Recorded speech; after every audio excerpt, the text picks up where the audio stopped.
बीरबल की खिचड़ी। दोस्तों, आप सब ने हिंदी में एक कहावत सुनी होगी, बीरबल की खिचड़ी। क्या आप जानते हैं कि इस कहावत के पीछे एक दिलचस्प कहानी है। ये कहानी अकबर और उनके नौरतन बीरबल से जुड़ी है।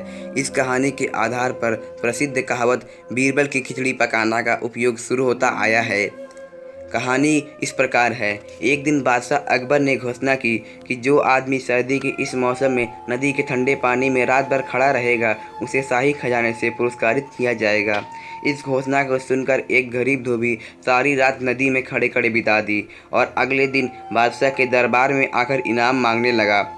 बादशाह ने उस धोबी से सवाल किया, तुम नदी में खड़े कैसे रह पाए? धोबी ने अदब के साथ जवाब दिया, आलम पना, मैं कल सारी रात महल की छत पर जलते हुए चिराग को देखते रहा।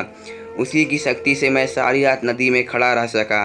बादशाह ने उसका जवाब सुनकर कहा, इसका मतलब तो यह हुआ कि महल की रोशनी की आँच की गर्मी के कारण तुम सारी रात पानी में खड़े रह सके, इसलिए तुम इस इनाम के सच्चे हकदार नहीं हो सकते। धोबी उदास हो गया और बीरबल के पास जाकर निराशा भरे स्वर में बोला, दरबार में बादशाह ने इनाम देने से इनकार कर दिया। धोबी ने इसका भी कारण बीरबल को बता दिया।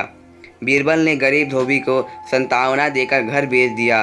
बादशाह ने अगले दिन बीरबल को दरबार में ना पाकर खादिम को उन्हें बुलाने के लिए भेजा। खादिम ने उन्हें आकर सूचना दी। बीरबल ने कहा, जब उनकी खिचड़ी पूरी पक जाएगी तभी वह दरबार में आ सकेंगे। बादशाह को यह सुनकर बड़ा अचरज हुआ। वह अपने दरबारियों के साथ बीरबल के घर पहुँचे।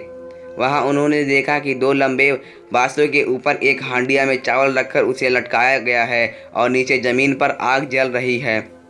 बादशाह ने तत्काल पूछा, बीरबल, यह क्या तमाशा है? क्या इतनी दूर रखी हांडिया में खिचड़ी पक जाएगी? हुजूर, जरूर पक जाएगी, बीरबल ने उत्तर दिया। कैसे? बादशाह ने कौतूहल पूछा।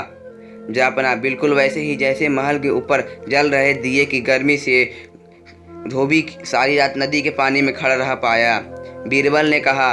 बादशाह अकबर बीरबल का यह तर्क संगत उत्तर सुनकर लज्जित हुए। उन्होंने तुरंत धोबी को ढूंढ लाने और पुरस्कारित करने का आदेश जारी कर दिया। जब लोगों को ये बात पता चली तभी वे बीरबल की खिचड़ी एक कहावत के रूप में प्रचलित हो गई, जिसका सीधा साधा अर्थ है कि किसी आसान काम को बहुत मुश्किल बताना या फिर किसी छोटे से काम को करने में बहुत अधिक समय लगा देना।